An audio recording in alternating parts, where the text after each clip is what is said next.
Share বাজারে এনভিডিয়ার অপ্রত্যাশিত দরপতন নিয়ে চলছে নানা গুঞ্জন, যার কারণ হিসেবে দায়ী করা হচ্ছে উৎপাদন ঘাটতি ও এনভিডিয়ার বিরুদ্ধে অনৈতিকভাবে বাজার নিয়ন্ত্রণের অভিযোগ। রয়েছে কৃত্রিম বুদ্ধিমত্তা নিয়ে প্রচারণা কমে যাওয়ার প্রভাব, যে কারণে বিনিয়োগকারীদের আস্থা হারিয়ে একদিনেই 279 বিলিয়ন মার্কিন ডলার হারায় চিপ নির্মাতা প্রতিষ্ঠান এনভিডিয়া।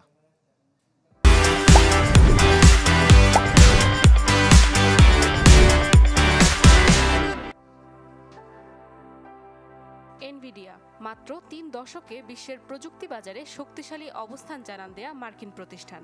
ইলেকট্রনিক চিপ উৎপাদন ও বিপণন দিয়ে যাত্রা শুরু হলেও মূলত প্রতিষ্ঠানটি একক আধিপত্য নিয়ে নেয় ভিডিও র্যাম বা জিপিইউ এর মাধ্যমে। ফোর্বসের হিসাবে বর্তমানে এনভিডিয়ার বাজার মূল্য প্রায় $3 ট্রিলিয়ন।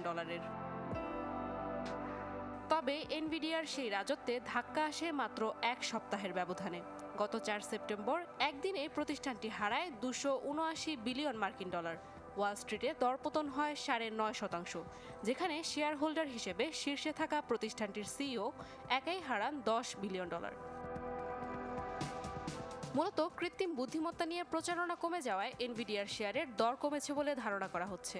এছাড়াও সম্প্রতি যুক্তরাষ্ট্রের বিচার বিভাগ এনভিডিয়ার বিরুদ্ধে অনৈতিকভাবে বাজার নিয়ন্ত্রণের অভিযোগ আনে, যার প্রভাব পড়ে প্রতিষ্ঠানটিতে। অন্যদিকে কেউ কেউ দায়ী করছেন মার্কিন অর্থনীতিতে মন্দার আভাসকেও। এত কিছুর পরেও S&Pর সূচকে এখনও শীর্ষে মার্কিন এই কোম্পানি, তাই বিনিয়োগকারীদের বিচলিত না হওয়ার পরামর্শ দেওয়া হচ্ছে। নাদিয়া ইসলাম তুলি, চ্যানেল 24।